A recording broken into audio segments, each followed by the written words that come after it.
One India Tamil நேயர்களுக்கு வணக்கம். Filmy beat நேயர்களுக்கு வணக்கம்.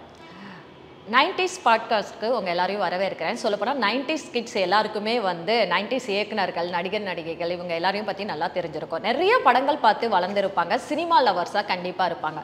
ஸோ இந்த 90ஸ்ல இருக்கிற முக்கியமான படங்கள் பற்றி அந்த இயக்குனர்கள் கிட்ட தான் நம்ம பேசிகிட்டு இருக்கோம். இப்போ அப்படி நம்ம பேசுகிறதுக்காக ஆர்கே செல்வமணி அவர்களிடம் வந்திருக்கோம். வணக்கம் சார். வணக்கம் சார். நீங்கள் திரைப்பட இயக்குனர், நடிகர் அப்படின்னு சொல்லிட்டு நிறைய பதவிகளில் இருந்தாலும் இந்த பெப்சி அமைப்பின் தலைவராக தான் எனக்கு அதிகமாக பரிச்சயமாக இருக்கீங்க. ஏன்னா இந்த உடைய தலைவர் பதவி அப்படிங்கிறது சாதாரண விஷயம் கிடையாது. அதாவது மற்ற இடத்துல கூட தலைவர் அப்படிங்கிறது இருக்கும். ஆனால் இங்கே தலைவர் பதவிங்கிறது நிறைய அடிப்படை தொழிலாளர்களுக்கான உரிமைகளை மீட்டு தர்றது, அவங்களுக்கு ஏதாவது ஒரு பிரச்சனைனா களத்தில் போய் நிற்கிறது, பேசுறது, பஞ்சாயத்து பண்ணுறது, அது இதுன்னு அவ்வளோ இது. எப்படி சார் இது இத்தனை வருஷமாக நீங்கள் தாங்கிட்டு இருக்கீங்க? இது உண்மையிலே மிக சிரமமான ஒரு வேலை தான்மா. இது இங்கே இது என்னென்னா, இயக்குனர், cameraman, music director, writers, art directors இது மாதிரி ஒரு மேல்தட்டு வர்க்கத்தில் இருக்கவங்க இருப்பாங்க. அடிப்படை தொழிலாளர்களாக லைட்மேனு, டிரைவர்ஸு, ப்ரொடக்ஷன் அசிஸ்டன்ஸு இது மாதிரி கொஞ்சம் இருப்பாங்க. Middle makeup man, costume, dancers, ஃபைட்டர்ஸ்னு 3 விதமான பிரிவு இதில் இருக்கும். அப்போ 3 பேரையும் சேர்த்து உள்ளடக்கி போகிறது. ஒருத்தரோட பிரச்சனை இன்னொருத்தருக்கு பாதகமாக இருக்கும், அவங்களுக்கு சாதகமாக இருக்கிறது இன்னொருத்தருக்கு பாதகமாக இருக்கும். அப்போ இதை எல்லாத்தையும் சரி பண்ணி கொண்டு போகிறது ஒரு சிரமமான வேலை தான்.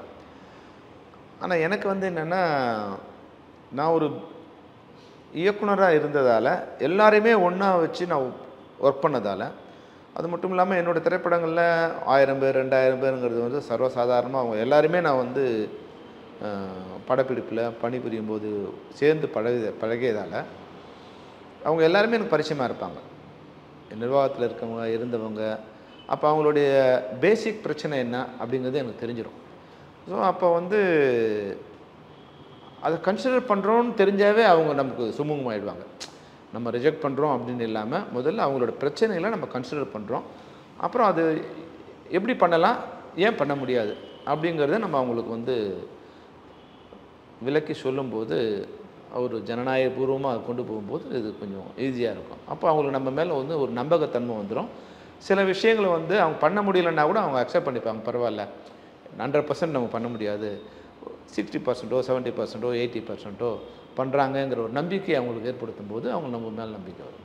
ஃபஸ்ட்டு உட்காந்து பேசுகிறதுக்கான எல்லாரும் ஒன்றா வரணும்ல, அது பேச வைக்க முடியும். என்னால் எவ்வளோ பெரிய உயரத்தில் இருந்தாலும், இல்லை எவ்வளோ பெரிய பள்ளத்தில் இருந்தாலும், எவ்வளோ கடுமையான எதிர்கருத்து கொண்டு இருந்தாலும் அவங்கள என்னால் ஒரு மேடையில் உட்கார வச்சிட முடியும். முதல்ல அந்த இது எனக்கு கடந்த ஒரு 30 வருஷமாக நான் திரைத்துறையில் இருக்கிறதால, எல்லாரோடையும் நட்பு இருக்கிறதால, அந்த நட்பை பயன்படுத்தி எல்லோரும் ஒரு மேடையில் உட்கார வச்சுட்டேன்னா அப்போ சின்ன சின்ன கருத்து மோதல்கள் வரும். அதையெல்லாம் சரி பண்ணி என்னால் கொண்டு செலுத்த முடியும். அதுதான் என்னுடைய பலமாக நான் நினைக்கிறது. இப்போ என்னதான் பிரச்சனை சார் நடந்துகிட்ருக்கு? இப்போம்மா பிரச்சனையே இல்லைம்மா, அதுதான் பிரச்சனையே இல்லை. பேசிக்காக ப்ரொடியூசர் கவுன்சிலில் ஒரு 2 கண்டிஷன்ஸ் அவங்க எங்களுக்கு வைக்கிறாங்க. அவங்க திடீர்னு ஒரு ஆர்டிஸ்ட்டை இவங்களுக்கு நீங்கள் ஷூட்டிங் போகக்கூடாது அப்படின்னு நிறுத்துகிறாங்க. அப்போ நாங்கள் அதை நிறுத்துகிறோம். எங்களுக்கும் அவங்களுக்கும் எந்த பிரச்சனையும் இல்லை, எங்களுக்கும் நடிகர்களுக்கும் எந்த பிரச்சனையும் இல்லை. ஆனால் நிறுத்துறது யாருன்னா, அது ஃபெஃப்சிங்கிற போது அவங்களுக்கு எங்கள் மேலே ஒரு கோவம் வருது. அப்போது உங்கள் ப்ரொடியூசர் அவங்கள வச்சு படம் எடுக்கிறாங்க. நாங்கள் சொல்கிற போது அவங்களுக்கு சொல்லுங்கள், உங்கள் ப்ரொடியூசர் கூப்பிட்டு இந்த நடிகருக்கு இது மாதிரி பிரச்சனை இருக்குது, அதை முடிச்சுட்டு நீங்கள் அடுத்த படம் போங்க நீங்கள் அவங்களுக்கு சொல்லுங்கள். அவங்களும் சொல்கிறத விட்டுட்டு அந்த ப்ரொடியூசரும் எங்கள் மேலே கோவப்படுறாரு. உங்கள் மெம்பராக இருக்கார் இல்லையா, அவரே எங்கள் மேலே கோவப்படுறாரு. அப்போ நீங்கள் அவங்களை கூப்பிட்டு சொல்லணும் இல்லையா? ஏதோ 1 2னா பரவாயில்ல, ரெகுலராக பண்ணும்போது எங்களால் பண்ண முடியல. அதனால் தயவுசெய்து நடிகர்கள் மேலே போடும்போது நீங்கள் நடிகர் சங்கத்தை கூப்பிடுங்க, அவங்கள சொல்லுங்கள், அவங்க மூலம் அந்த நடவடிக்கை எடுங்க. எங்களை வச்சுக்கிட்டு பயன்படுத்துறது சரியா, கடைசியாக எங்களை வச்சுங்க, எங்களை தொடர்ந்து பண்ணுறது சரியா இல்லை. அது மாதிரி 2வது பிரச்சனை, இப்போ அவங்களேருந்து ஒரு பிரிவினர் போய் நடப்பு தயாரிப்பு சங்கமாக ஒரு 5 வருஷமாக 6 வருஷமாக நடத்திட்டுருக்காங்க. இப்போ அதெல்லாம் சும்மா கொஞ்ச நாள் போனாங்க, பிரச்சனை வந்தது, நாங்கள் சேர்ந்து கொஞ்சம் அவங்கள ட்ராவல் பண்ணி ஒன்றா உட்கார வச்சு காம்ப்ரமைஸ் பண்ணி உட்கார வச்சோம். இப்போ திடீர்னு அவங்களுக்குள்ளே நீ அவங்களோட ஒர்க் பண்ணக்கூடாதுங்க. இப்போ அவங்களும் ஒரு 300 பேர் இருக்காங்க, இவங்களும் ஒரு 1000 பேர் இருக்காங்க. அப்போ 2 கண்ணு மாதிரி தான் எங்களுக்கு. அதில் ஒரு கண்ணு நீங்கள் மூட சொன்னால் அது பார்வை சரியாக இருக்காது. அப்போ 2 பேரும் விலக்கி சொல்கிறோம். அப்போ நாங்கள் சொல்லிட்டோம், எல்லாருக்கும் நாங்கள் ஒர்க் பண்ணுவோம், நாங்கள் யாரும் நிறுத்த மாட்டோம், நீங்களாக ஒரு முடிவு எடுத்துன்னு தான் சொல்லுவோம். இந்த 2 தான் இப்போ இந்த பிரச்சனை. அதனால் இப்போது போயிட்டுருக்கு. ஓகே. நீங்கள் ரொம்ப வருத்தமாக அந்த அறிக்கையை வெளியிட்டு இருந்தீங்க சார். அந்த வரிகள்லேயே உங்களுடைய வருத்தம் எந்த அளவுக்கு இருந்தது அப்படின்னு தெரிந்தது. ஸோ அந்த அளவுக்கு இதில் நீங்கள் வந்து இதாகிட்டீங்களா? நிச்சயமாம்மா. ஏன்னா நான் வந்து ப்ரொடியூசர் கவுன்சிலோட 30 வருஷமாக நான் வந்து இப்போ நிர்வாகியாக இருக்கிற எல்லாரையும் விட நான் தான் சீனியர். இப்போ நிர்வாகியாக இருக்கிற, அதாவது மெயின் நிர்வாகியாக இருக்கிற எல்லாரையும் விட நான் தான் தொடர்ந்து 20 வருஷம் நான் அந்த நிர்வாக குழுவில் நான் வந்து பயணிச்சிருக்கேன். அதை வந்து சரியாக ஒழுங்கமைக்கிறதுக்கு, கட்டமைக்கிறதுக்கு, அதனோட வெல்ஃபேருக்கு, அதனோட பிரச்சனைகளை எடுத்து, ஈவன் பெப்சி கூட பிரச்சனை வரும்போது நான் அவங்களோட இருந்து பெப்சியோட நான் போராடி இருக்கேன். அப்போ அந்த சங்கத்தை பாதுகாக்கணுங்கிறதுல அவங்களோட எனக்கு ரொம்ப அக்கறை இருக்குது, கவலை இருக்குது. அது இவங்களாம் உட்காந்து அதை வந்து இப்போது அதை சீர்கெடுக்கிறாங்களேன்னு வரும்போது பெரிய வேதனை இருக்குது. அதை எதிர்த்து நான் இப்போ அப்பா அம்மா எதிர்த்து சண்டை போடுற மாதிரி தான் இது. அப்பா அம்மா எதிர்த்து சண்டை போடுற மாதிரி தான் இப்போ நான் வந்து தயாரிப்பாளர் சங்கத்தை எதிர்த்து சண்டை போடுறது. ஆனால் அந்த நிலைமைக்கு நான் வரக்கூடாதுன்னு நினச்சி தான் பல்வேறு முயற்சிகள் நான் எடுக்கிறோம். ஆனால் அவங்க வந்து அரகண்ட்டாக அது வந்து சில நிர்வாகிகள் வந்து செயல்படும்போது, சுயலாபத்தோடும் செயல்படும்போது நமக்கு வந்து எங்களால் அதை ஃபாலோ பண்ண முடியல. அது ஒரு வருத்தம் எனக்கு இருக்குது. நீங்கள் சொல்லியிருந்தீங்க இங்கே வட்டி கடை இது நாங்கள் பிஸ்னஸ் ஒன்றும் பண்ணலைன்ட்டு. ஆனால் அவங்க சைடு வந்து 5 ஸ்டார் நிறுவனம் வந்து ஓகே அவங்க 3 கோடி கொடுத்துருக்காங்க, இத்தனை வருஷத்தில் அவங்களுக்கு ஒரு வட்டியோடு சேர்ந்து இவ்வளோ தொகை ஆகுது, ஸோ அதை வந்து அவங்க கேட்குறது நியாயம்தானோ அப்படிங்கிற மாதிரியும் இருக்குல்ல சார். அதை நீங்கள் எப்படி பார்க்குறீங்க? தயாரிப்பாளர் எப்படி தயாரிப்பாளர் பணம் போட்டு எடுக்கிறீங்க. நீங்கள் ஆரம்பமே வட்டிக்கு வாங்கி பணம் பண்ணுறீங்கன்னா அப்புறம் எப்படி பண்ணுவீங்க? ஆனால் இப்போ நிறைய பேர் அப்படி நிறைய பேர் பண்ணுறது. அப்போ நிறைய பேர் யாரும் வரலையே. ஓகே. இப்போது நீங்கள் வந்து பணம் இருந்தால் தான் நான் டைரக்ஷன் பண்ணக்கூடிய நாலேஜ் இருந்தால் தான் நான் டைரக்டர். அந்த நாலேஜே இல்லாமல் நான் டைரக்ட் நான் சொல்லிக்க முடியுமா? தயாரிப்பாளர் என்பவர் வந்து அவர் மூலதனம் கொண்டு வந்தால் தான் அந்த மூலதனத்தை நீங்கள் 1% வட்டியில் வாங்கிட்டு வரீங்களா? முடிஞ்சவங்க சில பேர் பேங்க்கில் 1% வாங்குவாங்க, சில பேர் 2% வாங்குவாங்க, சில பேர் 3%, சில பேர் 10% கூட வாங்கி படம் எடுக்கிறவங்க இருக்காங்க. நான் 10% படம் வாங்கி எடுத்தேன், அதனால் எனக்கு இவ்வளோ வட்டி போட்டு கொடுக்கணும். அது வியாபாரம் தான். இது வந்து தொழில் இல்லையா? தொழிலில் உங்களோட பங்கு, நீங்கள் அட்வான்ஸ் கொடுக்கணும், உங்களோட பங்கு. அது வந்து நீங்கள் பண்ண முடியல. அவர் வந்து 5 கோடி அட்வான்ஸ் கேட்டார், நீங்கள் 3 கோடி தான் கொடுத்தீங்க, அவர் பண்ணலன்னு சொல்லிட்டாரு. அப்போவே நீங்கள் திருப்பி வாங்கிக்கணும்னு சொன்னால் வாங்கிக்க வேண்டியதானே? 2 மாதத்துலேயே நீங்கள் வந்து வாங்கிக்கணும்னு சொல்கிறாங்க, வாங்கிக்க வேண்டியதானே? ஒன்று அவங்களோட இதுக்கு போகணும், இல்லை நீங்கள் பண்ணணும். அப்படி வரும்போது இதில் வந்து நிச்சயமாக தயாரிப்பாளர் சைடில் ஒரு நியாயம் இருக்குது. அட்வான்ஸ் கொடுத்தாங்க, வட்டி வாங்கணும், படம் பண்ணணும். டெஃபினட்டாக நாங்கள் வந்து சொல்லுவோம் படம் பண்ணணும். இது யாரும், ஏன்னா ஒரு நம்பிக்கை போயிடும், வந்து படம் பண்ணுவாங்களா மாட்டாங்களான்னு ஒரு நம்பிக்கை போயிடும். நிச்சயமாக பண்ணணுங்கிறது.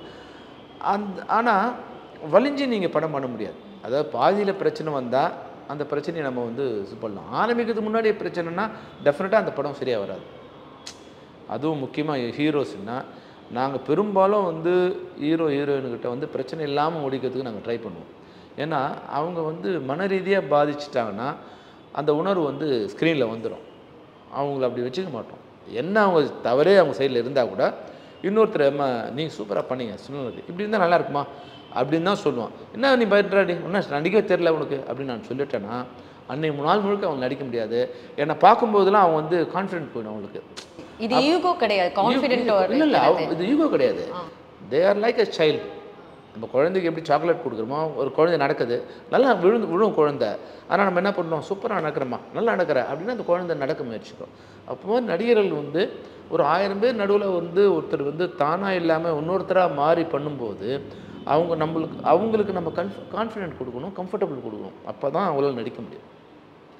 இது முதல்லேருந்தே நாங்கள் நடிகர்களை ஒரு குழந்தை மாதிரி தான் நாங்கள் ட்ரீட் பண்ணிடுவோம். அவங்க என்ன பண்ணாலும் நாங்கள் பெரும்பாலும் வருத்தப்பட மாட்டோம். அவங்களும் தெரிஞ்சுப்பாங்க. அவங்களும் எங்களை வந்து இப்போ இருக்கிற நடைமுறை வேறு. இது வரைக்கும் எங்களை வந்து அவங்க வந்து ஒரு ஒரு ஒரு அண்ணன் மாதிரி தான் இருப்போம்.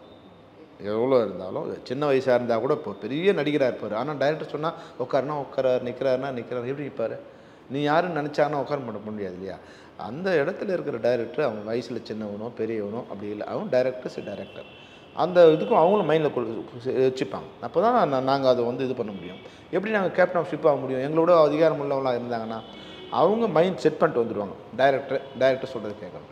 அப்போ நாங்களும் ஆர்டிஸ்ட்டு அவங்கள ஒரு பூ மாதிரி தான் நம்ம டீல் பண்ணணும் அப்படின்னு நாங்கள் வச்சுப்போம். அப்போ பெரும்பாலும் அவங்களோட பிரச்சனை வராது. வராமல் தான் பார்த்துக்கோ. இப்போ வந்து பிகினிங்லேயே வந்துடுச்சு. அவர் சொல்கிறாரு, அண்ணே நான் வந்து 5 கோடி அட்வான்ஸ் கேட்டேன், 3 கோடி கொடுத்தாரு. வெற்றிமாறன்கிட்ட கூப்பிட்டு நான் சொல்லிட்டேன். ஏன்னா வெற்றிமாறன் தான் அது வந்து கொண்டு வந்தது அவரை. நான் கூப்பிட்டு சொல்லிட்டேன், அண்ணா இது மாதிரி எனக்கு வந்து இதுன்னா அட்வான்ஸே சரியாக பண்ணலாம், படம் பண்ணும்போது பிரச்சனை வரும். முன்னாடி இருந்த நிலைமையில் வேறு, இப்போ இருக்கும்போது சரியாக வராது, அதனால் நான் படம் சரியாக வராதுன்னே நீ அட்வான்ஸ் வாங்கிக்கங்கன்னு சொல்லிட்டேன். 2வது மாதமே சொல்லிட்டேன். அப்போது நீங்கள் அப்போயே பண்ணியிருக்கலாம் இல்லையா? அவர் ஒரு நிர்பந்தம் பண்ணி படம் பண்ணுறதுக்கோ, இல்லை வந்து வட்டிக்கு மேலே வட்டி வாங்கி கேட்குறதுக்கோ, வட்டி அசலாக்கி அசலுக்கு வட்டி ஆக்கிறதோ, இப்போ இது மாதிரி வரும்போது அவங்க என்ன கேட்குறாங்க? இப்போ இந்த கருத்தை தெரிவித்தது நடிகர் சங்கம், நாங்கள் இல்லை. கருத்தை நடிகர் நாசர் கேட்டார், என்ன சார் நம்ம வந்து சங்கம் வச்சுக்கிறோமா, வட்டி பணம் கொடுக்குறோமா, 3 கோடிக்கு 1 கோடி இந்த வருஷம் வட்டி, அப்புறம் அந்த வட்டிக்கு அடுத்த வருஷம் வட்டிக்கு வட்டி, அப்போ நீங்கள் என்ன வட்டி கடை நடத்துறீங்களான்னு அவர் கேட்டது அவர். அப்போ எங்களுக்கும் ஒரு இதுவாக இருக்கு இல்லையா? நாங்கள் அது என்ன அது பதில் சொல்லணும் இல்லையா? நாங்களும் ஒரு நியாயம் இல்லாமல் இருக்கும்போது நாங்களும் பதில் சொல்லணும் இல்லையா? நீங்கள் சொல்கிறது எல்லாத்துக்கும் நாங்கள் வந்து அதெல்லாம் ஆமாம் சாமி போட முடியாது இல்லையா? பஞ்சாயத்துன்னு பேசும்போது எது நியாயங்கிறத நாங்கள் பேசணும் இல்லையா? அப்போது நாங்கள் சொன்னோம் சார். அப்போ கொஞ்சம் 3 கோடிங்கிறது 8 கோடி வரைக்கும் கொஞ்சம் நாள் கொண்டு வருமா. அவர் 6 கோடின்றா, நடிகர் சங்கம் பேசி 6 கோடினாங்க, ப்ரொடியூசர் கவுன்சில் பேசி இன்னும் கொஞ்சம் ஒரு 7 கோடினாங்க. அப்புறம் நான் தனிப்பட்ட முறையிலேயே தனுஷ் ஷெட்டியும் ப்ரொடியூசரும் பேசி எப்படியா ஒரு சும்மா வரணும், ஒரு 8 கோடி வந்தோம். அது ஒரு நியாயமான இதுவும் நாங்கள் நினச்சோம். அதுக்கு மேலேன்னா எங்களால் அது பண்ண முடியாது, நாங்கள் பண்ணக்கூடாதுன்னு நினைக்கல. அவர் சொல்லிட்டார் கிளியர் கிட்டானே, இதுக்கு மேலேன்னா நான் நீங்கள் கோர்ட்டுக்கு போயிருக்கேன், இதுதான் நான் பண்ண முடியும்னு சொல்லி. அப்போது அது அங்கே அதுக்கு மேலே இழுத்து அது பிரேக் அழுத்து தெரிஞ்சிடும். அதை வந்து நான் கதிரேசன் சொன்னேன். கதிரேசன் எனக்கு ரொம்ப நல்ல நண்பர், ஒரு 15-20 வருஷமாக வந்து எனக்கு நெருங்கிய நண்பர். அதனால் கதிரேசன்கிட்ட தனிப்பட்ட முறையில் சொன்னேன், கதிரேசன் இவ்வளோ தான் நடக்கும், இதுக்கு மேலே நடக்காது, அதனால் வந்து தயவுசெய்து நீ இதை சரி பண்ணிக்கோன்னு சொல்லிட்டேன். அதுக்கு மேலேயும் அது ஒரு இல்லைண்ணே எனக்கு இது பண்ணிக்கணும் சார், அப்போ நீங்கள் பண்ணிக்கப்பா, என்னால் அது பண்ண முடியாது சார். இப்போ இதுதான் சார், இப்போ நீங்கள் ஒரு தலைவர் பதவி, இப்படி ஒரு பிரச்சனை வருது, அதை நம்ம வந்து தீர்க்க வேண்டிய ஒரு கட்டாயத்தில் இருக்கோம். இப்போ நண்பர் 15 வருஷம்னு சொல்கிறீங்கல்ல, அதை வந்து திரும்பி கண்டினியூ பண்ணுறது அது ஒரு தர்ம சங்கடமாக இருக்குமா? நிச்சயமாக அவருக்கு ஒரு மன வருத்தம் இருக்கு இல்லையா? இப்போ வந்து இந்த மன வருத்தம் இப்போ வந்து கடந்த மாதம் வரைக்கும் நாங்கள் கருத்து மோதல் இருந்தால் கூட நண்பராகவே இருந்தோம். இனிமேல் நண்பராக நீடிக்கிறது கஷ்டம். ஏன்னா வந்து அது அவர் என்னை பற்றி சொல்ல, நான் அவர் இது மாதிரி பண்ணுறாருன்னு அவரை பற்றி சொல்ல, அந்த நட்பும் இப்போ நிச்சயமாக பாதிக்கும். அது இனிமேல் நண்பராக இருக்கிறது கூட வந்து நான் விரும்பினா கூட அவர் விரும்ப மாட்டார். இது நான் எனக்கு நண்பர்னு சொல்கிறேன், எனக்கு பண்ணலையேன்னு அவர் வருத்தப்படுவார். உங்கள்கிட்ட அதிகாரம் இருக்குது, நீ நினச்சா ஷூட்டிங் நிறுத்தலாம், நிறுத்தி எனக்கு வாங்கி கொடுக்கலாம் இல்லையா அப்படின்னு அவர் இருப்பார். ஆனால் நானும் வந்து சர்வாதிகாரி கிடையாது இல்லையா? எனக்கு 23 சங்கங்கள் இருக்குது. அவங்க கேட்பாங்க இல்லையா, ஏன்னா அவங்க இது மாதிரி எப்படி எந்த ப்ரொடியூசரும் நீங்கள் வாங்கி கொடுத்தீங்க? இது வரைக்கும் நடைமுறையிலே இல்லை. 3 மடங்கு வாங்கி கொடுக்குறதுங்கிறது இப்போது எந்த நடைமுறையிலும் இல்லை. அப்போ இதுக்கு மேலே நம்ம போனால் நம்ம வந்து மாறலாக நம்ம இதுவாகிடும். அது பண்ணக்கூடாதுன்னு வந்து எனக்கும் டைரக்டர்ஸ் யூனியன் இருக்குது. இதில் 23 பேர் நம்ம ஒர்க் பண்ணுறாங்க, அவங்க நிறுத்தி வச்சுருக்கோம் இல்லையா? அவங்க நானும் பதில் சொல்லணும் இல்லையா? நான் என் இஷ்டத்தை நடத்த முடியாது இல்லையா? கரெக்டு தான். தென் இந்த மேலிடம் உத்தரவு அப்படிங்கிறது மிரட்டல் தோணியாக இருந்துச்சா சார்? ஏமா அது என்ன நினைக்கிறாங்க, ஒரு பாலிடிக்ஸை கொண்டு வந்து ஒரு எங்களுக்கு ஒரு நிர்பந்தத்தை ஏற்படுத்த நினைக்கிறாங்க. மேலிடம் இப்போது அதுதான் மேலிடம் உத்தரவு என்னவாக இருக்கும், ஷூட்டிங்கை நடத்துங்கிறது தான் மேலிடம் உத்தரவாக இருக்கும் இல்லையா? இப்போ ஷூட்டிங்கை நிறுத்துனது யார்? அங்கே தயாரிப்பாளர். அப்போ அவங்க யாருக்கு சொல்லணும்? ஒரு வேளை வந்து மேலிடம் சொன்னால் யாருக்கு சொல்லணும்? அவங்க மேலிடம்னு சொன்னால் அவங்களுடைய சங்கத்தில் தான் சொல்லணும். அவங்க எடுத்த முடிவு தலைவர்கள் எல்லாரும் ஷூட்டிங் நிறுத்தாதீங்கப்பா நீங்கள் பாருங்கன்னு சொல்லணும். எங்களையும் சொல்ல போகிறாங்க, நாங்கள் ஷூட்டிங் நடத்தணும்னு கேட்குறோம். இப்போது நாங்கள் நிறுத்தணும்னு முடிவு எடுத்து தனுஷுக்கு எங்களுக்கு பிரச்சனை, நாங்கள் தனுஷ் ஷூட்டிங் வரமாட்டோம்னு சொன்னால் அவங்க எங்களுக்கு சொல்லலாம். நீங்கள் நிறுத்துறதே நீங்கள் தான். அப்போது வந்து நிறுத்தணுன்னா யாருக்கு சொல்லணும்? அப்போ நீங்கள் அவங்களோட பெரிய ஆளா? இப்போ ஒரு வேளை அந்த மேலிடத்தோட நீங்கள் ரொம்ப பெரிய ஆள், அவங்களால உங்ககிட்ட பேச முடியாது, உங்களுக்கு பயந்துக்கிட்டு எங்ககிட்ட சொல்கிறாங்கிற நிலையை உருவாக்குறீங்களா? அப்படியா? நீங்கள் மேலிடத்தோட பெரிய மேலிடமா இல்லையா? அது வந்து என்னென்னா அது ஒரு பாலிடிக்ஸ் பண்ண நினைக்கிறாங்க. அது ஒரு இது மாதிரி மேலிடம் சொன்னாங்க, மேலிடம்லாம் இதுக்கு வந்து எங்களையா சொல்ல போகிறாங்க?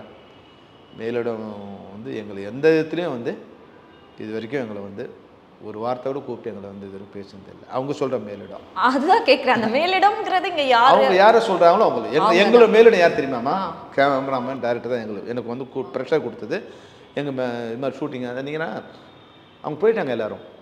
தேனியில் ஷூட்டிங்கு, செங்கல்பட்டில் 2 வண்டி நிற்குது, திண்டிவனத்தில் 2 வண்டி நிற்குது, திருச்சியில் 2 வண்டி, ரோடு ஃபுல்லாக வண்டி நிற்குது. ஏன்னா இங்கேருந்து வந்து ஒரு 50 வண்டி போயிருக்கு. தனுஷ் படம் ஒரு பெரிய படம், அதில் 50 வண்டியில் போகிறாங்க, அங்கங்கே நிற்கிறாங்க.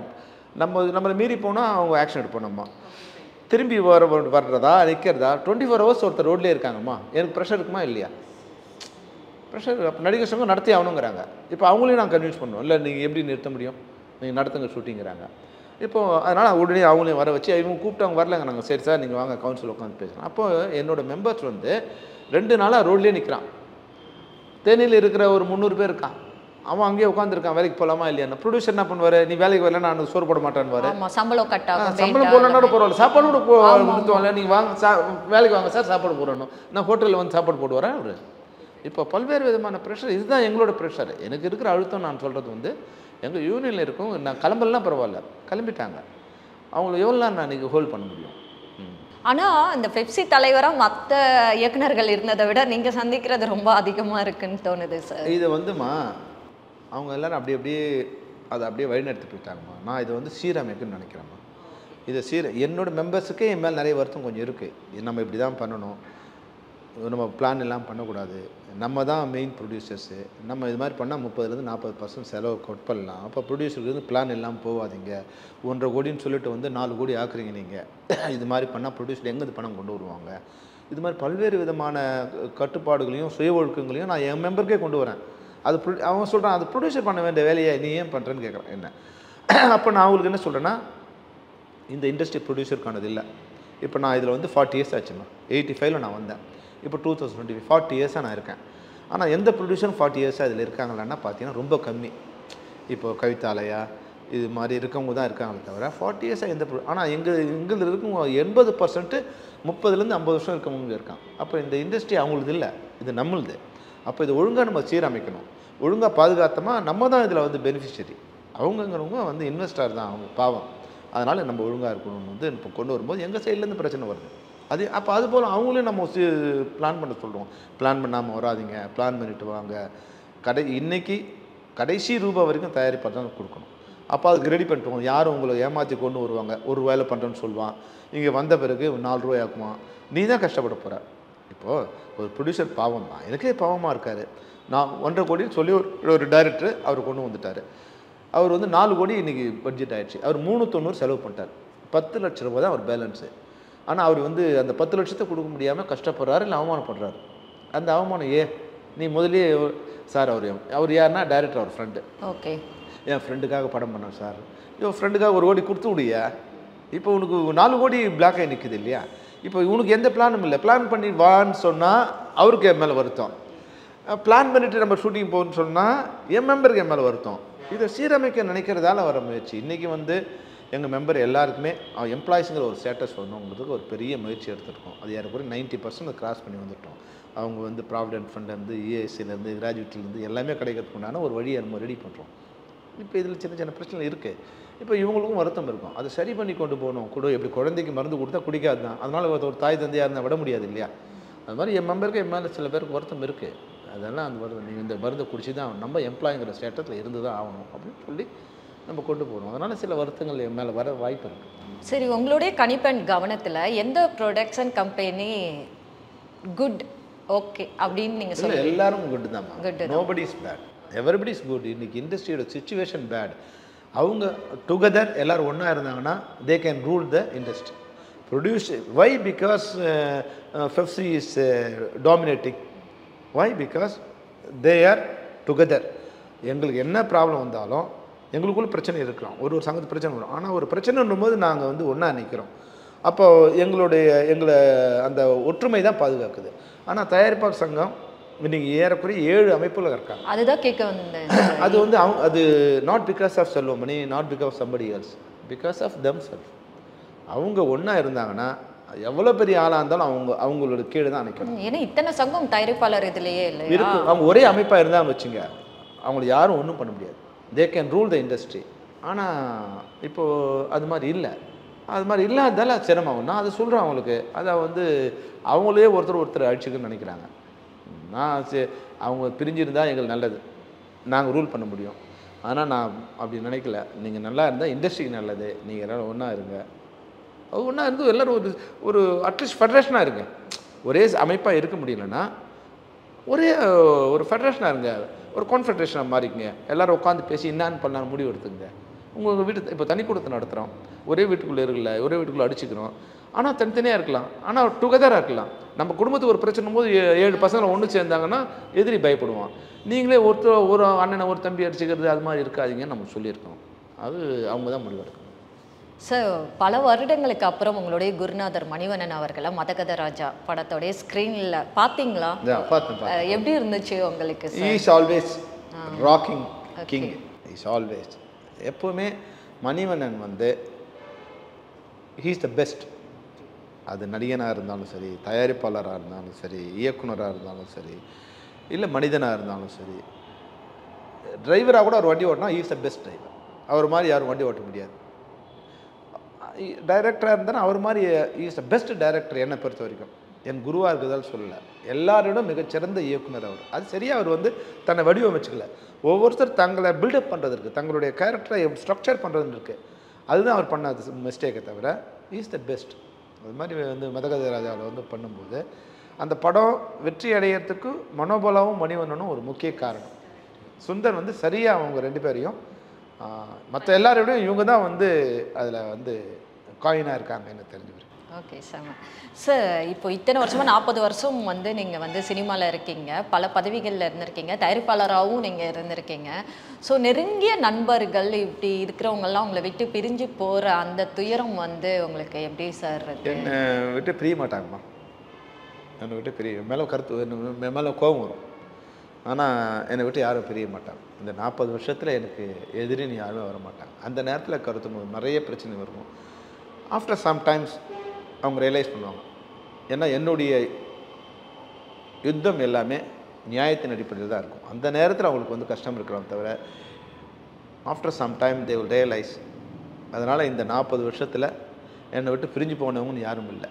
அந்த பிரிவுங்கிறது தற்காலிகம்தான். அவங்க ஒரு நாள் ரியலைஸ் பண்ணுவாங்க, அப்போ மறுபடியும் என்னை நோக்கி வருவாங்க. இதனால் எனக்கு இது வரைக்கும் 40 வருஷத்தில் எனக்கு எதிரின்னு யாருமே இல்லை. என்னை விட்டு பிரிஞ்சவங்க யாரும் இல்லை. பிரிஞ்சு இருப்பாங்க தற்காலிகமாக. அதனால் நிச்சயமாக ஏன்னா அவங்க என்னை எதிரியாக நினச்சிக்கலாம், நான் என்னை யாரையும் எதிரியாக நினச்சதே இல்லை. சில பேருடைய மரணம் சார், சில பேருடைய மரணம், மனோபாலா சார், இப்போ மணிவண்ணன் சார், அதெல்லாம் நிச்சயமாக அது மிக வருத்தமான விஷயம். அவங்களோட மறைவுங்கிறது வந்து அவங்களாம் இல்லைங்கிறதே என்னால் ஒன்றும் அக்செப்ட் பண்ணல. மனோபாலா வந்து மணிவண்ணன் சாரோட மனோபாலா வந்து நான் அவரோட ஒர்க் பண்ணல, ஆனால் always you will travel along with me always. அது எந்த யூனியனாக இருந்தாலும் வந்து மனோபாலா இல்லைங்கிறதே எனக்கு வந்து சம்டைம்ஸ் வந்து இன்னும் அவரோட நம்பர் நான் வச்சுருக்கேன். இன்னும் அதுலேருந்து டெலிட் பண்ணுறதுக்கு கூட எனக்கு மனசு வரல. மனோபாலாங்கிற பேர்லேயே அவர் நம்பர் சேவ் பண்ணி வச்சுருக்கேன். அது மாதிரி மணிவண்ணன் சாருங்கிற மரணம் போது அது வந்து தவிர்க்க முடியாது. அது வந்து அக்செப்ட் பண்ணிக்கிட்டேன். மணிவண்ணன் சார் இல்லை அப்படிங்கிறத அக்செப்ட் பண்ணிட்டேன். அது ஒரு பெரும் துயரமான விஷயம்தான். ஆனாலும் அவர் இல்லைங்கிறத நான் அக்செப்ட் பண்ணிக்கிட்டேன். அதனால் மரணங்கிறதுன்னு வந்து அது தவிர்க்க முடியாது. அதனால் கொஞ்சம் அதை நம்ம அக்செப்ட் பண்ணி தான் ஆகணும். விஜயகாந்த் அவர்களுடைய 100வது படமே நீங்கள் தானே சார் டைரக்ஷன் பண்ணி, உங்களுடைய முதல் படம் அவர் தான். 100வது படம் அப்படிங்கிறப்ப அப்போ அந்த ப்ரெஷர்லாம் உங்களுக்கு இருந்துச்சா சார்? கேப்டன் பிரபாகரன், எஸ், அதில் தான் அவர் கேப்டன்கிற ஒரு இதுவே இதாச்சு இல்லையா? எப்படி உங்களுக்கு அந்த கேப்டன்கிறது உங்கள் ஸ்கிரிப்டில் எழுதுறப்ப ஸ்ட்ரைக் ஆச்சா? எப்படி சார் அது உங்களுக்கு இதாச்சு? ஆக்சுவலாக அது வந்து நான் வந்து விடுதலை புலி பிரபாகரன் என்னோட ஆதர்சமான ஒரு லீடர். அப்போ பிரபாகரன் தான் நான் முதல்ல பேர் வச்சேன். அது வந்து ஒரு சாதாரணமாக இருக்குது, புலன் விசாரணை மாதிரி ஒரு கேட்சியாக இல்லை, சாதாரணமாக இருக்குதுன்னு எல்லோரும் சொன்னாங்க. அப்புறம் அப்படி கொஞ்சம் டெவலப் பண்ணி தளபதி பிரபாகரன் அப்படின்னு சொன்னேன். அப்போ வந்து தளபதி இந்த ஸ்டாலின் வந்து தளபதின்னு இருக்கார். அப்போ வந்து அவங்கள கொஞ்சம் பேர் நினைக்கலாம் அவர் சப்போர்ட் பண்ணுறேன்னு, அவங்க நம்மளை இமிடியேட் பண்ணுறேன்னு அவங்க நம்ம மேலே வருத்தப்படலாம். அதனால் தளபதி பிரபாகரங்கிறது வந்து நல்லா இருக்குது, ஆனால் இதுவுக்கு சரியாக வராதுன்னு. அப்புறம் வரும்போது கேப்டன் பிரபாகரன் சொன்னேன். அது இமீடியட்டாக எல்லோரும் அக்செப்ட் பண்ணிட்டாங்க. சரி, ஓகே. எனக்கும் வந்து பிரபாகரன் கேப்டன் ஆஃப் ஆல், எங்களுடைய எல்லா இதுக்குமே தமிழர்கள் எல்லாருக்கும் ஒரு கேப்டனாக எனக்கு வந்து தோணுனதால் அது ஸ்ட்ரைக் ஆச்சு. அது விஜயகாந்த் இமீடியட்டாக அக்செப்ட் பண்ணார். ராவுத்தர் முடிக்கும் போதே ஓகேன்ட்டார், இதை பற்றி இனிமேல் டிஸ்கஷனே பண்ணக்கூடாது அப்படின்ட்டார். அப்போது அது வந்து ஆனால் அதோடைய ரீச் இப்போ அவர் மறைந்தும் இருக்கல, இன்னும் எக்காலத்துக்கும் இருக்குல்ல, அது வந்து ஒரு நிச்சயமாக எனக்கு அதில் எனக்கும் அதில் ஒரு 10% பேர் இருந்துகிட்டே இருக்கும் இல்லையா, கேப்டன் இவர் தான் வச்சாருங்கிறது அப்போது இருந்துகிட்டே இருக்கும். எப்படி சூப்பர் ஸ்டார்னு ரஜினி அவர்களுக்கு பாலச்சந்தர் வச்சு இவர் தானு சார் வச்சாரோ அதே மாதிரி. எப்படி சார் 100வது படத்தை உங்கள்கிட்ட கொடுக்குற அளவுக்கு அப்படி என்ன பாண்டிங், இல்லை அதுக்கு முன்னாடி நீங்கள் கொடுத்த ஹிட்டாக இருக்கட்டுமா? நிச்சயமாக அதுக்கு புலன் விசாரணை வெற்றி தான் வந்து அது தீர்மானிச்சது. ஏன்னா புலன் விசாரணை வந்து அவங்களால புரிஞ்சிக்க முடியல. புலன் விசாரணை வந்து அது ஓடாதுன்னு அவங்க முடிவு பண்ணி வச்சுருந்தாங்க. ஆட்டோ சங்கர். ஆமாம், ஆட்டோ சங்கர். அது ஓடாது, படம் சரியில்லை அப்படிங்கிறது அவங்களோட கணிப்பு. அதனோட வெற்றி வந்து அப்போ நான் சரின்னு அவங்களுக்கு வந்து என் மேலே வந்து ஒரு அதீத நம்பிக்கை ஏற்படுத்திடுச்சு. அப்போ நான் சொன்னது எல்லாமே ஆல் ஓவர் இந்தியாவில் அது படம் சக்ஸஸ். எங்கே not only Tamil Nadu, Kerala, Karnataka, Andhra, even Mumbai, இங்கெல்லாம் கூட மிகப்பெரிய வெற்றி அடைஞ்ச உடனே அப்போது அந்த பையன் எதுவும் இப்போ சொன்ன கரெக்டாக இருக்குது அப்படிங்கிற அதீதமான நம்பிக்கை என் மேலே வந்துடுச்சு. அப்போ வந்து அவங்க கொஞ்சம் கொஞ்சமாக வரும்போது இந்த வீரப்பன் மேட்டான்னு சொன்ன உடனே அவங்க அப்போ 96வது படமாக தான் வருது என்னோடது. அதை அப்படியே ஹோல்ட் பண்ணிட்டாங்க. ஹோல்ட் பண்ணி அதை 100வது படமாக கன்வெர்ட் பண்ணி என்னை ஒரு 6 மாதம் ஹோல்ட் பண்ணிட்டாங்க. ஹோல்ட் பண்ணி 100வது படமாக இருக்கும். அது சரி, நானும் பரவாயில்ல, 100வது படங்கிறது வந்து நமக்கு ஒரு மைல்கல்லாக இருக்கும். ஆக்சுவலி உங்களுடைய அந்த இயக்குனராக அந்த ஃபஸ்ட்டு இது அப்போல்லாம் உண்மை கதையை தான் மோஸ்ட்லி நீங்கள் படமாக எடுத்திருக்கீங்க. எப்பொழுதுமே நியூஸ் பேப்பர் அப்படி இல்லைன்னா புத்தகம் படிச்சுட்டே இருப்பார் ஆர்கே செல்வமணி. ஆமாம், நிச்சயமாக அப்படி தான் இருந்தது. குற்றப்பத்திரிகை வந்த பிறகு வந்து எனக்கு அது வந்து மிகப்பெரிய ஒரு அடியாயிடுச்சு. இப்போது அப்பவும் சரி இப்போவும் சரி இந்தியாவில் உண்மையை சொல்ல முடியாது. அப்பவும் சரி எல்லோரும் நாங்கள் வந்தால் மாற்றுவோம். ஆட்சிக்கு வர வரைக்கும் உண்மையை சொல்லணும்னு நினைக்கிறாங்க. எதிர்கட்சியாக இருக்கும்போது ஆட்சிக்கு வந்த உடனே உண்மையை சொல்லக்கூடாதுன்னு நினைக்கிறாங்க. அதில் யாரும் வந்து டிஃப்ரென்ஸ் இல்லை. சரி, உங்களுக்கு அப்போது இப்போ உண்மை சம்பவத்தை படமாக எடுக்கிறீங்க, அது புலன் விசாரணையிலேருந்து இது அப்போது சில அரசியல் நெருக்கடியெலாம் அப்போ வந்துச்சா சார் உங்களுக்கு? நிச்சயமாக இருந்ததா? மிகப்பெரிய நெருக்கடியெலாம் வந்து எப்படி அந்த வயசில் அந்த முதிர்ச்சியில் நீங்கள் அதெல்லாம் சமாளி? அப்போ எனக்கு இழக்கிறதுக்குன்னு ஒன்றும் இல்லைம்மா, இழக்கிறதுக்குன்னு ஒன்றும் இல்லை. அதனால் நான் எதுக்கும் தயார். அப்புறம் யார்கிட்டையும் நான் எந்த எதிர்பார்ப்பும் என்கிட்ட இல்லை. யாருக்கிட்டையும் நான் நன்மை அடைஞ்சதும் இல்லை. அவங்க எனக்கு எந்த உதவி செஞ்சதும் இல்லை. அதனால் அவங்களுக்கு என் மேலே கோவம் வரதுக்கும் அவங்களுக்கு நியாயம் இல்லை. அதனால் வந்து எப்போ நான் அவங்ககிட்ட எதையும் இப்போ எதிர்பார்த்ததில்லை. அப்போது நான் எல்லாத்துக்கும் தயாராக இருந்தேன். அதனால் வந்து துணிச்சல் ப்ளஸ்ஸு நான் தப்பு பண்ணல, அதுக்கு நான் யாருக்கும் பயப்பட வேண்டிய அவசியம் இல்லை. மோரோவர் எனக்கு இழக்கிறதுக்குன்னு எதுவும் இல்லை. இப்போ அந்த தைரியம் இருக்காது இப்போ. ஏன்னா இப்போ எனக்கு ஒரு ஃபேமிலி இருக்குது, ஒய்ஃப் குழந்தைங்க இருக்காங்க. இப்போ அது என்னால் ஃபேஸ் பண்ண முடியுமானா அது கஷ்டம். ஆனால் அந்த நேரத்தில் எனக்கு வந்து சினிமாவை தவிர எதுவும் இல்லை. அதனால் ஐ ப்ரிப்பேர்ட் ஃபார் எவ்ரிதிங். அதுக்கப்புறம் தான் காதல் கதைன்னு சொல்லி முடிவு பண்ணி செம்பருத்தி கரெக்டாக உங்களுடைய முதல் காதலும் பிறந்ததா? அதுக்கு இல்லை ஃபர்ஸ்ட் டைம் லவ் ஸ்டோரி எழுதலாங்கிற ஐடியா இல்லை. நான் வந்து 2வது படம் முடித்த உடனே முடிவு பண்ணிட்டேன், அடுத்தது வந்து நியூ ஃபேஸ் வச்சு தான் பண்ணணும். ஏன்னா எல்லாமே ஹீரோஸ் வச்சு படம் பண்ண டைரக்டர்ஸ் ஒரு படம் காணாமல் போச்சுன்னா உடனே ஹீரோஸ் கை கழுவிடுவாங்க. வெற்றி அடைஞ்ச டைரக்டர் தேடுவாங்க, தோல்வி அடைஞ்சால் கை விட்டுருவாங்க. அது எந்த ஹீரோக்கும் அது வந்து அதனால் வந்து நமக்குன்னு ஒரு இண்டிவிஜுவாலிட்டி வந்து ஒரு நியூ ஃபேஸ் வச்சு படம் பண்ணி சக்ஸஸ் பண்ணால் தான் வரும்போது நான் வந்து முதல் படத்துக்கு முன்னாடியே முடிவு பண்ணிட்டேன். முதல் 2 படம் தான் ஹீரோஸ், 3வது படம் அது நியூ ஃபேஸ். அப்போ நியூ ஃபேஸுங்கிற போது காதல் கதையாக இருந்தால் கொஞ்சம் இதுவாக இருக்கும், ப்ளசண்ட்டாக இருக்கும். அப்படினால அது காதல் கதையை பானுமதி அம்மா செம்பருத்தியில். அப்போது அது நியூ ஃபேஸில் ஒரு டச் இருக்கணும் அப்படின்னு நினச்சேன். அப்போ என்னவா இருந்தேன்னா அப்போ பானுமதி அம்மா தான் வந்து சிவாஜி, எம்ஜிஆர் இவங்களோடலாம் சேர்ந்து நடித்த ஒரு நடிகை. அவங்கள யாராலும் கண்ட்ரோல் பண்ண முடியாதுங்கிற மாதிரி அவங்க அவங்க ஒரு தனி கேரக்டர் அவங்க. அப்போ அவங்க இருந்தால் இதுக்கு ஒரு வேல்யூ இருக்கும் அப்படின்னு நினச்சேன். அப்புறம் அவங்ககிட்ட போய் ஏன்னா எம்ஜிஆர் அவர்களே அவங்க படத்தில் வந்து துடுக்கா கேள்வி கேட்டுக்கிட்டே இருப்பாங்க. எனக்கு அப்படி இருந்தது.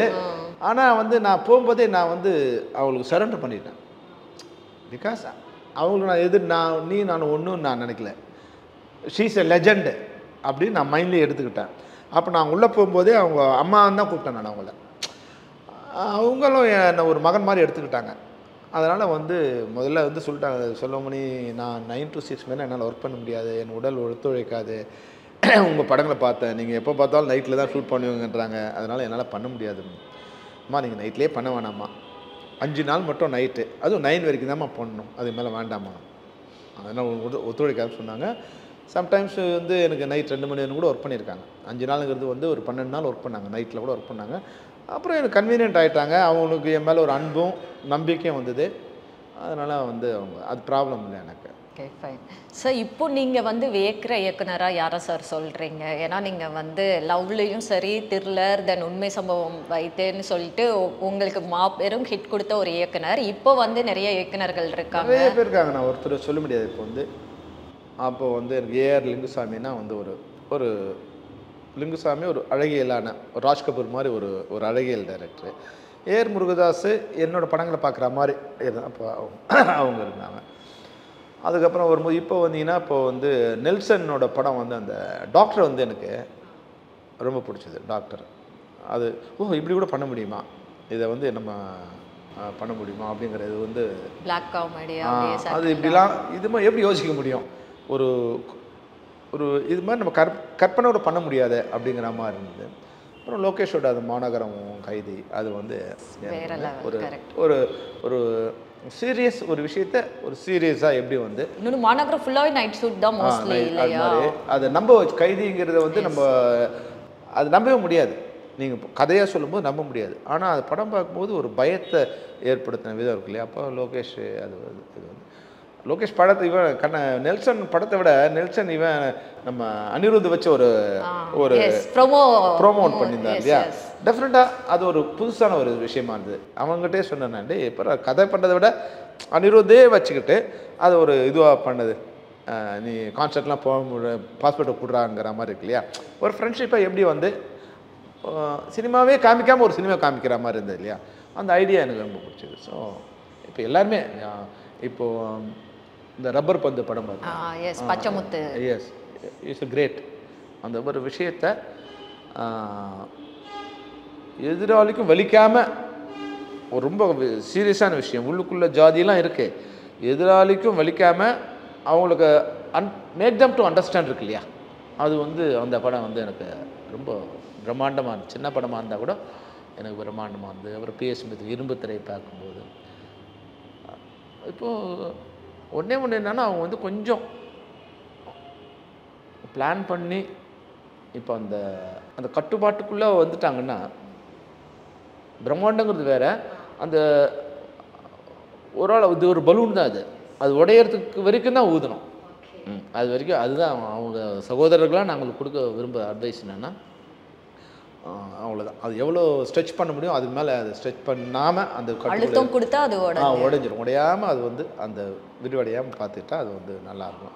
நிறைய படங்கள் நான் பார்க்குறேன் இல்லைங்களா? அது வந்து ரொம்ப ஒரே விஷயத்தை வந்து ரொம்ப சிம்பிளாக சிலர் சொல்கிறாங்க. இப்போ ஜெயிலர் வந்து பார்த்தீங்கன்னா அப்புறம் உட்காந்து பார்த்தா அது படமாக இதுனா இதெல்லாம் எப்படி இருக்கும். ஆனால் படம் பார்க்கும்போது நம்மளே வந்து அது வந்து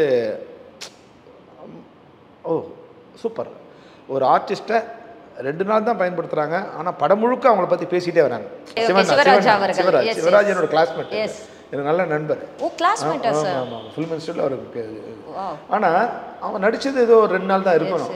ஆனால் படம் முழுக்க பேசி வந்த இன்ட்ரொடக்ஷன்லேயே ரஜினிக்கு ஈக்குவலான ஒரு இன்ட்ரொடக்ஷன் தான் இருக்குது ஒவ்வொருத்தருக்கும். படம் பார்க்கும்போது நம்ம ஏதோ போய் நம்மளை யூஸ் பண்ணிட்டாங்கன்னு இல்லை, நம்மளை வந்து நம்ம நட்பை வச்சு யூஸ் பண்ணிட்டாங்க இல்லை. படம் பார்க்கும்போது அவங்களுக்கும் வந்து ரஜினிக்கு ஈக்குவலான ஒரு இது கொடுத்துருந்தாங்க இல்லையா? அது வந்து ஒரு பிரம்மாண்டமான ஒரு திங்கிங். அது ரொம்ப எக்ஸ்ட்ரா. அவர் சிவராஜ்குமார் சென்னை ஃபிலிம் இன்ஸ்டியூட்டில் தான் படிச்சாரு. அப்போ இங்கே தான் இருந்தாங்க அவங்க. அப்போ புலியூரில் இதுவும் ட்ரஸ்புரத்தில் தான் அவங்க வீடு. அங்கே தான் அவங்க ஸ்கூல் படித்தது இங்கே தான். அதனால் இஸ் க்ளோஸ் ஃப்ரெண்டு. நீங்கள் வேற அவங்க அப்பா கதையை படமாக எடுக்கலான்னு இருந்தீங்களே, வீரப்பன் கடத்தின இது ட்ராப் ஆயிடுச்சு இல்லை சார்? ஏன் சார் ட்ராப் ஆயிடுச்சு? அது வந்து மறுபடியும் அது புண்ணு கிளற மாதிரி, அதனால வேண்டாம். அது 2 சமூகத்து நடுவில் ஒரு பிரிவினை ஏற்படுத்தும். அது மறந்த விஷயத்தை நம்ம ஞாபகப்படுத்த வேண்டாம். இப்போ அவர்கிட்ட உடம்பு சரியில்லாமல் இருந்தாரே சார், பேசுனீங்களா சிவராஜ்குமார் அவர்கள்ட்ட? லாஸ்ட் இயர் மீட் பண்ணேன். Okay sir. ஸோ ஃபேமிலியாக தான் படத்துக்கு போய் பார்க்குறீங்களா சார், இல்லை உங்கள் நண்பர்கள் கூட? ஏன்னா ரோஜா மேமும் பிஸியாக இருக்காங்க, பசங்க ஃபேமிலியாக தான் போகும் ஃபுல்லாகவே. பெரும்பாலும் வந்து அவங்க வந்து இப்போ ஒரு 6 மந்த்ஸாக வந்து இல்லை 1 இயராகவே ஆஃப்டர் எலெக்ஷன் இது பண்ண பிறகு இப்போ எவ்ரி வீக்கெண்டு ஏதோ ஒரு படத்துக்கு. சார் நான் வந்து நிறைய இந்த சினிமாவில் இருக்கிற தம்பதிகள்னு இருக்காங்கல்ல, நடிகர் நடிகைகள் கல்யாணம் பண்ணியிருப்பாங்க இல்லையா, அந்த மாதிரியான சினிமா தம்பதிகள் நிறைய பேர் பேட்டியில் வந்து நான் நோட் பண்ண வரைக்கும் அவங்க என்ன சொல்லுவாங்கன்னா, வீட்டில் வந்து பசங்களை படம் பார்க்க விடுறது கிடையாது, அவங்க பெருசாக படம் பார்க்க மாட்டாங்க அப்படிங்கிறாங்க. நான் என்ன நினைப்பேன்னா, சினிமாவில் தான் இவங்க இருக்காங்க, சினிமானால தான் வளர்ந்துருக்காங்க, குடும்பத்தோடு வந்து படம் பாருங்க, குழந்தைகள் பார்க்கக்கூடிய படம்னு சொல்லி விளம்பரம்லாம் படுத்துறாங்க, ஆனால் அவங்க குழந்தைங்களை மட்டும் பார்க்க விட மாட்டாங்களே அப்படிங்கிற ஒரு கேள்வி இருக்கும். இதை நீங்கள் எப்படி பார்க்குறீங்க? உங்கள் பசங்க எப்படி சின்ன வயசுலேருந்து நீங்க ஃபேமிலியா? என் பசங்க வந்து எல்லா படத்தையும் பார்த்துருவாங்க. என்னோட சன் வந்து ஆல் லாங்குவேஜஸ், தமிழ், தெலுங்கு, ஹிந்தி, அவர் எல்லா வந்து இது படத்தையும் அவர் பார்த்துருவோம். அவன் ஒன்று நாங்கள் வந்தால் ஓகே, இல்லை அவன் ஃப்ரெண்ட்ஸோட போயிடுவான். நாங்கள் பெரும்பாலும் வந்து போனால் ஒரு 10 பேராக தான் போவோம், தனியாக போக மாட்டோம். அதனால் வந்து என் ஒய்ஃபும் வந்து ரெகுலர் சினிமா கோயர். எங்கே இருந்தாலும், அது வந்து ஊரில் இருந்தால் கூட, நகரில் இருந்தால் கூட அங்கே இருக்கிற தேட்டருக்கு போயிடுவாங்க. தெலுங்கு படம் அதிகமாக பார்ப்பீங்களா? அங்கே தமிழ் தெலுங்கு படம் வருது. ஏன்னா தமிழர்கள் வேறு அங்கே 50,000 பேர் இருக்காங்க. அதனால் தமிழ் படமும் ரிலீஸ் ஆகிடும். ஸோ நாங்கள் போனால் இருந்தால் எல்லோரும் வந்து எங்கள் அம்மாவிலேருந்து எங்கள் குழந்தை தம்பி தங்க அது மாதிரி ஒரு நிச்சயம் ஒரு 10லேருந்து 15 பேர் தான் அனுப்புவோம். நம்ம குழந்தைங்க மட்டும் பார்க்கக்கூடாதுன்னு யாரோ நினச்சாங்கன்னா அப்போ அவங்க சினிமாவில் இருக்கக்கூடாது. அப்படி நினச்சாங்கன்னா அப்போ அது தப்புன்னு நினச்சாங்கன்னா அந்த தப்பு அவங்க செய்யக்கூடாது. எனக்கு ஏன்னா ஒரு தடவை எங்கள் நண்பர் சொன்னார், என்னங்க கல்யாணம் பண்ண போகிறீங்க, இவ்வளோ கிளாமராக ரோஜா வச்சு படம் எடுத்துருக்கீங்க. நான் சொன்னேன், அப்போ அடுத்தவங்க கொண்டாடி வச்சு எடுக்கலாமா? பாயிண்ட்டு இல்லையா? அது தப்புன்னா பண்ணக்கூடாது. இப்போ என் பொண்டாட்டியை வர போகிறவங்க மட்டும் நான் பண்ணக்கூடாது, அப்புறம் அடுத்தவங்க பொண்டாட்டி வச்சு பண்ணலாமா, இல்லை அடுத்தவங்க மனைவி குழந்தைய வச்சு பண்ணலாமா? அது கிளாமர் இண்டஸ்ட்ரி. அதனால் இதில் வந்து தப்புன்னு நினச்சா பண்ணக்கூடாது. அப்போ அவங்க இது குழந்தைங்களோட படம் பார்க்க தப்புன்னு நினச்சாங்கன்னா அவங்க சினிமாவிலே இருக்கக்கூடாது, வேறு ஏதாவது தொழில் எது சரின்னு நினைக்கிறாங்களோ அது பண்ணிக்கலாம். என்னை பொறுத்தவரை தான். அவங்க நான் யாரையும் குறிப்பிட்டு சொல்ல விரும்பல. என்னை பொறுத்த வரைக்கும் நான் எந்த நம்ம ஒரு சரியில்லை நினச்சா அதை நம்ம பண்ணக்கூடாது, அவ்வளோதான். ஓகே சார், செம்ம சார், ரொம்ப நன்றி. நிறைய விஷயங்கள் பேசியிருக்கீங்க. இன்னும் வந்து நீங்கள் பெப்சி அமைப்பின் தலைவராக இருந்து நிறைய நல்ல விஷயங்கள் பண்ணணும், நிறைய ப்ரெஷர் இல்லாமல் எல்லாருமே சுமூகமாக வந்து அவங்கவுங்க பிரச்சனையை அப்படியே தீர்த்து, ஏன்னா பிரச்சனை வராமல் இருக்காது, அது வந்து சுமூகமாக எல்லாருக்கும் வந்து மனக்கஷ்டம் இல்லாமல் முடியணும். இன்னும் வந்து ஆரோக்கியம், உழைப்பு எல்லாமே உங்ககிட்ட இருக்கட்டும் அப்படின்னு சொல்லிட்டு ஒன் இந்தியா தமிழ் சார்பாக பெரும் வாழ்த்துக்கள். நன்றி ஷனா, நன்றி. உங்களுடைய இதுக்கு நன்றி. நிச்சயமாக வந்து பிரச்சனை இல்லாமல் இருக்கணும்னு தான் நாங்களும் விரும்புகிறோம். ஏன்னா பிரச்சனையை தீர்க்கிறதுக்காக தான் நம்ம இதுக்கு வருவோம். எப்போ வரைக்கும் நம்ம வந்து சுமூகமாக இருக்கும்னா, சுயலாபத்தின் அடிப்படையில் ஒரு பிரச்சனை நம்ம அணுகுனா அதில் தவறு இருக்கும். சுயலாபம் இல்லாமல் நீங்கள் பிரச்சனை அணுகுன்னா வருத்தங்கள் வரலாம், ஆனால் அது காலத்தில் மறைஞ்சிடும். எந்த காலத்திலும் நம்ம மேலே தவறு இருக்காது. அதுதான் நான் நண்பர்களுக்கு சொல்கிறது. என்கிட்ட நீங்கள் அதை தான் எதிர்பார்க்கலாம். நீங்கள் நண்பனாக இருந்தாலும் எதிரியாக இருந்தாலும் தவறுனா தவறு, சரின்னா தவறு. அதுதான் ஆர்கே செல்வமணி. நன்றி சார், தேங்க்ஸ் எ லாட்.